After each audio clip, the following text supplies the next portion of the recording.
চীন কেন বাংলাদেশ থেকে কাঁঠাল নিতে চায়? কাঁঠালে কি বদলে দেবে বাংলাদেশের অর্থনীতির ভবিষ্যৎ? যে ফলের প্রায় অর্ধেকই প্রতি বছর নষ্ট হয়ে যায়, সেই ফলের দিকেই এখন নজর বিশ্বের সব থেকে বড় বাজার চীনের। নতুন সমঝোতার পর প্রশ্ন উঠছে, এবার কি বাংলাদেশি কাঁঠালের জন্য খুলে যেতে চলেছে হাজার হাজার কোটি টাকার বাজার? একটা কাঁঠালের ভেতরে লুকিয়ে আছে হাজার কোটি টাকার নতুন শিল্প। কোন গুপ্তধন? চীনের আগ্রহ কি শুধুই ফলের ওপর, নাকি এর পিছনে রয়েছে আরো বড় কোনো অর্থনৈতিক ও কূটনৈতিক সমীকরণ? কি বলছেন বিশ্লেষকরা? কাঁঠালকে এতদিন মূলত একটি মৌসুমী ফল হিসেবেই দেখা হতো, কিন্তু এখন এই ফলের অর্থনৈতিক মূল্য শুধু খাদ্যেই আটকে নেই। কাঁঠালের খোসা থেকে আঁশ, যা আগে বর্জ্য হিসেবে ফেলে দেওয়া হতো, সেগুলো থেকেই তৈরি হচ্ছে পরিবেশ বান্ধব ভেগান লেদার। ফলে একটি কৃষি পণ্য থেকে একাধিক শিল্প পণ্য তৈরির সুযোগ তৈরি হচ্ছে। কৃষকের আয় বাড়ার পাশাপাশি কাঁঠাল প্রক্রিয়াজাতকরণ শিল্প, ক্ষুদ্র উদ্যোক্তা এবং রপ্তানি খাতে নতুন সম্ভাবনা বৃদ্ধি পেতে পারে।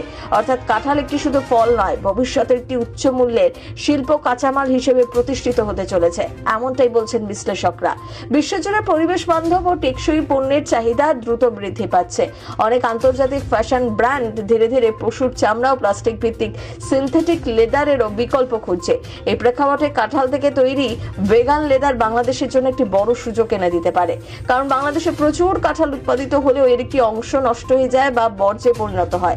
সেই বর্জ্যকেই যদি আধুনিক প্রযুক্তির মাধ্যমে মূল্যবান কাঁচামালে রূপান্তর করা হয়, তাহলে একদিকে যেমন পরিবেশ দূষণ কমবে, অন্যদিকে নতুন শিল্প, কর্মসংস্থান, বৈদেশিক মুদ্রা অর্জন, আন্তর্জাতিক বাজারে বাংলাদেশের অবস্থান আরো শক্তিশালী হবে। বিভিন্ন বাংলাদেশের গণমাধ্যম বলছে, বাংলাদেশের প্রধানমন্ত্রী তারেক রহমানের সাথে মোট 17টি মেমোরেন্ডাম অফ আন্ডারস্ট্যান্ডিং বা MOU স্বাক্ষরিত হয়েছে চীনের। আর সেখানেই অবকাঠামো, দুর্যোগ ব্যবস্থাপনা, ডিজিটাল ইকোনমি সহ নানান বিষয়ের পাশাপাশি বাংলাদেশ থেকে কাঁঠাল নেওয়ার বিষয়টিও রয়েছে। এরই মধ্য দিয়ে বাংলাদেশ থেকে চীনে কাঁঠাল রপ্তানির প্রক্রিয়া আনুষ্ঠানিক অনুমোদনের পর্যায়ে পৌঁছেছে বলেই জানাচ্ছেন বিভিন্ন রপ্তানি খাত সংশ্লিষ্টরা। আর চীনে কাঁঠাল বা কাঁঠালের তৈরি পণ্য রপ্তানির সুযোগ তৈরি হলে সে দেশে কৃষি অর্থনীতিতেও নতুন সম্ভাবনা তৈরি হবে। এছাড়াও কাঁঠাল রপ্তানির এই সুযোগ দেশের অন্যান্য কৃষি পণ্যের জন্য নতুন বাজার তৈরিতেও ইতিবাচক ভূমিকা রাখবে বলেই মনে করছেন বিশেষজ্ঞরা।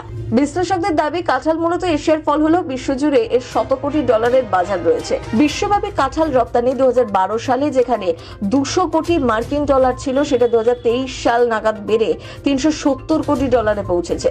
ভিয়েতনাম থেকে থাইল্যান্ড, নেদারল্যান্ডস, চীন ও ইকুয়েডর বিশ্বব্যাপী রপ্তানির 60% সাথে জড়িত। শুধু ভিয়েতনামে বিশ্বব্যাপী কাঁঠাল বাজারে 25% দখল করে। এদিকে চীন হচ্ছে কাঁঠালের সব থেকে বড় ভোক্তা বা আমদানিকারক। তারাও তাদের চাহিদার বড় অংশ পাশের দেশ ভিয়েতনাম ও থাইল্যান্ড থেকেই পূরণ করে। এদিকে বাংলাদেশ হচ্ছে কাঁঠাল উৎপাদনকারী প্রধান দেশগুলোর অন্যতম, যদিও বৈশ্বিক বাজারে বাংলাদেশের অংশগ্রহণের হার কম। বাংলাদেশের কাঁঠালের ব্যাপক উৎপাদন হলেও গ্রাহক পর্যায়ের জনপ্রিয়তা সীমিত। এছাড়া স্থানীয়ভাবে ফল দিয়ে বিভিন্ন ধরনের পণ্য তৈরির ব্যবস্থা বা প্রক্রিয়াজাতকরণের সুযোগ তেমন না থাকায় উৎপাদিত কাঁঠালের বেশিরভাগই নষ্ট হয়। এবার প্রতি বছর বাংলাদেশে 8 থেকে 10 লক্ষ মেট্রিক টন কাঁঠাল উৎপাদন হয়, কিন্তু অভ্যন্তরীণ চাহিদা কম থাকায় এবং রপ্তানির সুযোগ তৈরি না হওয়ায় প্রতি বছর এর 45%-এরও বেশি নষ্ট হয়। তবে এবার চীনের জন্য বাংলাদেশের নতুন বাজার খুলে যাচ্ছে। কাঁঠাল রপ্তানি করে কিভাবে বাংলাদেশ এগিয়ে যায় সেদিকেই নজর থাকবে।